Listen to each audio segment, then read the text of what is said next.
আসসালামু আলাইকুম প্রিয় দর্শক, আপনারা জানেন আমি যখন এই কন্টেন্ট রেকর্ড করছি তখন দেশের 30টি রাজনৈতিক দলের নেতাদের সঙ্গে প্রধান উপদেষ্টা ডক্টর মোহাম্মদ ইউনূস একটা জরুরি বৈঠকে বসেছেন। জরুরি বৈঠকটা কী নিয়ে হবে সেটা কোনো এজেন্ডা আগে জানানো হয়নি। ধারণা করা হচ্ছে জুলাই সনদ কীভাবে সিগনেচার করা হবে, কীভাবে বাস্তবায়ন করা হবে, এই সমস্ত বিষয় নিয়ে আলোচনার জন্য। এটা হতে পারে, আবার এটাও হতে পারে নির্বাচন কিভাবে হবে, নির্বাচন কবে হবে, নির্বাচন হওয়ার ক্ষেত্রে কী আলোচনা হবে সেটা নিয়েও হতে পারে। যখন এই কন্টেন্ট আপনারা দেখবেন ততক্ষণ হয়তো আপনারা জেনে যাবেন আসলে বিষয়টা কী। তবে আমার যেটা ধারণা যে আসলে কনক্রিট কিছু আসবে বলে আমার কাছে মনে হয় না। আমি এখন পর্যন্ত এই রাজনৈতিক দলের সঙ্গে ডক্টর মোহাম্মদ ইউনূসের কোনো দ্বিপাক্ষিক বৈঠকে কনক্রিট এবং খুবই ব্রেকিং নিউজ জাতীয় কিছু এসেছে বলে আমি দেখিনি। আমি এখন পর্যন্ত যতটুকু জানতে পেরেছি বিভিন্ন সোর্সের মাধ্যমে যে উনি বলেছেন যে নির্বাচন ফেব্রুয়ারিতেই হবে। তো এখানে নাথিং নিউ, নির্বাচন ফেব্রুয়ারিতেই হবে এটা আমিও মনে করি, কারণ নির্বাচন ফেব্রুয়ারিতে হওয়া ছাড়া কোনো উপায় নেই। নির্বাচন যদি ফেব্রুয়ারিতে না হয় তো দেশে যে অরাজক পরিস্থিতি তৈরি হবে বলে আমার ধারণা, সেটা সামাল দেওয়ার ক্ষমতা এই সরকারের নেই। এই সরকারের যে কী কী ক্ষেত্রে ক্ষমতা আছে সেটাও আসলে আমার পক্ষে মাঝে মাঝে বোঝা কষ্ট হয়ে দাঁড়ায়। যাই হোক, আপনারা হয়তো বুঝবেন, আপনারা জানবেন। যে সেই আলোচনায় আমি আর যাচ্ছি না। আমি আজকে যে আলোচনাটা করতে চাচ্ছি সেটা হলো নির্বাচনকে সামনে নিয়ে এবং জুলাই সনদের বাস্তবায়নকে সামনে নিয়ে এমন একটা অবস্থায় আমরা পৌঁছেছি যে এটা আসলে একটা জটিল অবস্থা। এবং এই জটিল অবস্থার সৃষ্টি হয়েছে কেন? সৃষ্টি হয়েছে এই কারণে যে আমরা দেখেছি এই সরকারের বিষয়ে পলিটিক্যাল পার্টিগুলির মধ্যে এক ধরনের অনাস্থা আছে। সরকারের ব্যাপারে জনগণের মধ্যে অনাস্থা আছে কি নেই সেটা অনেক দূরের ব্যাপার। ওটা বুঝতে গেলে নানা ধরনের গবেষণা লাগে। কারণ সরকার বলে জনগণ আমার সঙ্গে আছে, এই সরকার বলে জনগণ উন্নতিতে নাকি বুঁদ হয়ে আছে, নানা রকম কথা, ইতিবাচক কথাবার্তা বলে।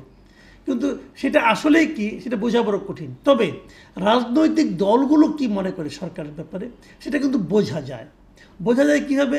রাজনৈতিক দলগুলো যখন কথা বলে তখন তো আমরা এগুলো দেখতে পাই মিডিয়াতে।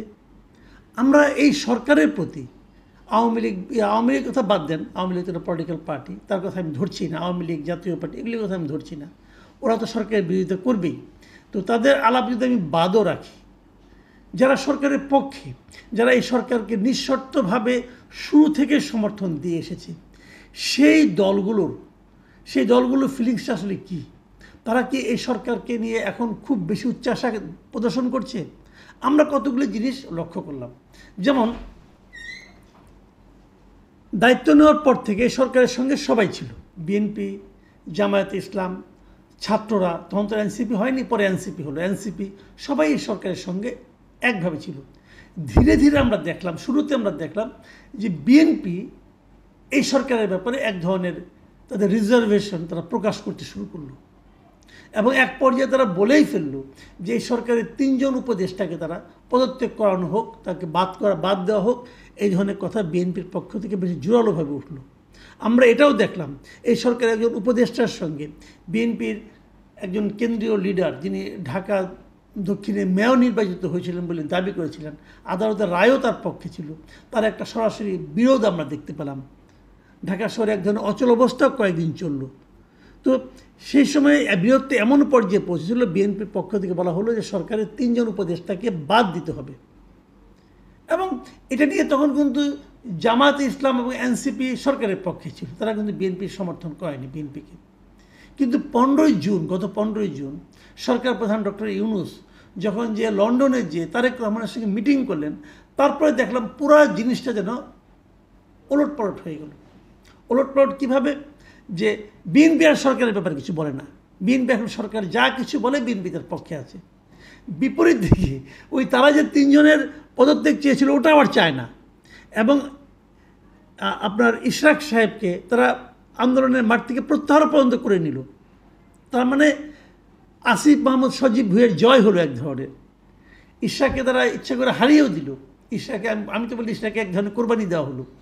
যাই হোক, যেটা হলো হলো। এত কিছু স্যাক্রিফাইস করলো বিএনপি যখন সরকারের পক্ষে সব কিছু মেনে নিচ্ছে, তখন আমরা দেখলাম যেটা ভিন্ন দৃশ্য। সেই দৃশ্যটা কি, তাদের সরকারে এতদিনের যে বলা হয়ে থাকে সরকারের আপনার মানে কী বলবো এটাকে কিংস পার্টি হিসাবে যাদের পরিচিতি হয়ে গিয়েছিল এনসিপি, তারা ধীরে ধীরে সরকারের বিরুদ্ধে কথা বলা শুরু করলো। জামায়াতে ইসলামী, যাদের সঙ্গে অনেকে এমনও বলতো জামায়াতে ইসলামী সরকারকে চালাচ্ছে, দেখা গেলো তারাও সরকারের বিরোধিতা করা শুরু করলো। এবং সর্বশেষ যেটা আমরা দেখলাম যে এনসিপির যিনি প্রধান নাহিদ ইসলাম, তিনি তো সরকারের উপদেষ্টাদের বিরুদ্ধে সরাসরি অভিযোগও করলেন। তিনি বললেন সরকারের অনেকে তাদের অপকর্ম ঢাকার জন্য এবং সেফ এক্সিট খুঁজছেন, এবং এই জন্য তারা বিভিন্ন রাজনৈতিক দলের নেতাদের সঙ্গে এক ধরনের লিয়াজও করছেন, তিনি বললেন। এবং উনি বলার পর ওনাদের আরেকজন নেতা সার্জিস ইসলাম বললেন যে মৃত্যু ছাড়া এদের কারো কোনো সেফ এক্সিট নাই। তারপরে দেখলাম তাদের আরেকজন কেন্দ্রীয় নেতা সামান্থা শারমিন, তিনি আবার বললেন যে প্রত্যেক উপদেষ্টাই নিজেদের আখের গুছিয়ে রেখেছেন, এখন তারা চলে যাবেন যে কোনো সময়। নাহিদ ইসলাম বলেছিলেন যে কয়েকজন উপদেষ্টা, আর সামান্থা শারমিন বললেন প্রত্যেক উপদেষ্টা। তার মানে ধীরে ধীরে কিন্তু অভিযোগের মাত্রাটা বাড়ছে। এরপর আমরা দেখলাম আবার জামায়াতের নায়েবে আমির আব্দুল্লাহ মোহাম্মদ তাহের, উনি বললেন যে সরকারের উপদেষ্টা নাকি কোনো উপদেষ্টা নাকি নানা ধরনের ষড়যন্ত্রে লিপ্ত। এবং ষড়যন্ত্রটা কী ধরনের, তারা বললেন যে বিভিন্ন প্রশাসনের গুরুত্বপূর্ণ জায়গায় একটা বিশেষ দলের লোককে বসানো হচ্ছে, যাতে নাকি নির্বাচনটা বৈধ, অবাধ এবং সুষ্ঠু না হয়। তার মানে আগামী যে নির্বাচনটা হবে সেই নির্বাচন নিয়ে তারা সন্দেহ প্রকাশ শুরু করলো।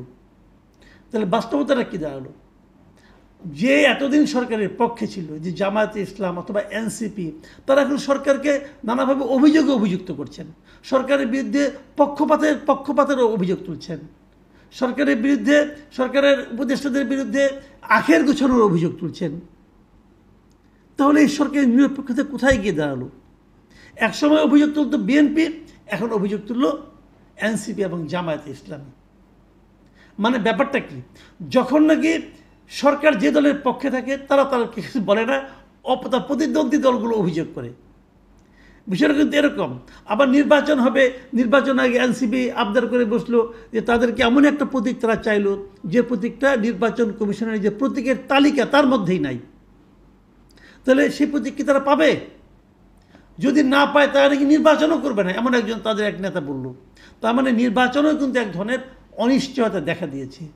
একবার ভাবুন, এই নির্বাচনে যদি বিএনপি যায়, যদি জামায়াত এবং এনসিপি বলে তারা নির্বাচনে যাবে না, তাহলে নির্বাচনের চেহারাটা কী দাঁড়াবে? নির্বাচনের চেহারা তখন ভয়াবহ দাঁড়াবে। এদিকে আওয়ামী লীগ নাই, আওয়ামী লীগকে সরিয়ে দিয়েছেন আপনি, আওয়ামী লীগকে বিপজ্জনক মনে করে সরিয়ে দিয়েছেন, ভালো করেছেন, আপনারা যা ভালো মনে করেছেন। জাতীয় পার্টিকে নির্বাচন করতে দেবেন কিনা এখনো বুঝতে পারছি না। যদি জামাত এবং এনসিপিও না থাকে, নির্বাচনটা কার সঙ্গে কার হবে ভাই? আবার তারপর প্রধান উপদেষ্টা বলছেন যে উনি একটা ইতিহাসে শ্রেষ্ঠ নির্বাচন দিবেন। কিভাবে দিবেন উনি? তো সব মিলিয়ে যে অচল অবস্থা, এটা কেন? আবার আমি যে তত্ত্বগতভাবে একটা কথা বলি, ধরা যাক সরকার একসময় জামাত এবং এনসিপির পক্ষ ছিলেন, তখন তাদের বিরুদ্ধে বিএনপি কথা বলেছে। এখন আবার ধরা যাক তারা বিএনপির পক্ষে আছেন, এখন এনসিপি এবং জামাত সরকারের বিরোধিতা করতেছে। এই যদি হয় তাহলে আমরা এটুকু তো অন্তপক্ষে মানতে পারি যে সরকার কখনো না কখনো কোনো না কোনো দলের পক্ষে ছিলেন, কোনো না কোনো দলকে তিনি বিশেষ সুযোগ দিচ্ছিলেন, এই সরকার দিচ্ছিলেন অথবা দিচ্ছেন। তাহলে এই সরকারকে আপনি নিরপেক্ষ কী করে বলবেন? নিরপেক্ষ আগেও বলা যেত না, এখনও বলা যাচ্ছে না। আমি যদি জামায়াতে ইসলাম এবং এনসিপির অভিযোগকে সত্য বিবেচনা করি, তাহলে এই সরকার নিরপেক্ষ নয়, এই সরকার কোনো না কোনো দলের প্রতি পক্ষপাত দুষ্ট। আবার আগের 15 জনের আগের যদি বিএনপির কথাগুলিকে, অভিযোগগুলিকে আমরা সত্য বলে বিবেচনা করি, তাহলে তখনও এই সরকারটা পক্ষপাত দুষ্ট ছিল জামাত এবং এনসিপির দিকে। তাহলে এই সরকার তো নিরপেক্ষ নয়। যদি এই সরকার নিরপেক্ষ না হয়, তাহলে এই সরকার কিভাবে একটা ভালো নির্বাচন করবে? তার মানে এই সরকারের পক্ষপাত দুষ্টতার একটা অভ্যাস আছে, কখনো এই পক্ষে থাকে, কখনো ওই পক্ষে থাকে। কিন্তু আপনার তো কোনো পক্ষে থাকার কথা না, তাহলে আপনি কীভাবে নির্বাচন করবেন? আর এই সরকার প্রধানত আগে একবার বলেওছেন যে উনি নাকি ছাত্রদেরকে বলেছেন রাজনৈতিক দল করতে। তাহলে বিষয়টা কী দাঁড়ালো? আমি জানি না আজকের মিটিংয়ের পরে কী সমাধান আপনারা পাবেন। এর মধ্যে আবার এই যে আপনাদের কি বলে জুলাই সনদ, এই জুলাই সনদ বাস্তবায়ন নিয়েও আরেকটা কিন্তু ক্যাচাল বেঁধেছে। সেটারই বা কীভাবে সমাধান করবে সরকার আমি জানি না। আমার ধারণা নির্বাচনের ডেট যত এগিয়ে আসতে থাকবে, যত নিকটে আসতে থাকবে, তত বেশি জটিলতা তৈরি হতে থাকবে এবং এই রাজনৈতিক জটিলতাগুলো দেশকে কোন দিকে আলটিমেটলি নিয়ে যাবে আমি জানি না। গণতন্ত্রে উত্তরণের জন্য যে প্রচেষ্টা, সেই প্রচেষ্টা রাজনৈতিক দলগুলো ক্ষুদ্র স্বার্থের কাছে যদি জটিলতার মধ্যে ডুবে যায়, তাহলে অগণতান্ত্রিক কোনো শক্তি আবার চলে আসবে কিনা সে আশঙ্কা কিন্তু থাকবে। প্রিয় দর্শক, আমি কিছু আশঙ্কার কথা বললাম, নিশ্চয়ই এর বিপরীতে কিছু সম্ভাবনা বিষয় থাকতে পারে, আমরা সেগুলিও খুঁজব। আল্লাহ হাফিজ।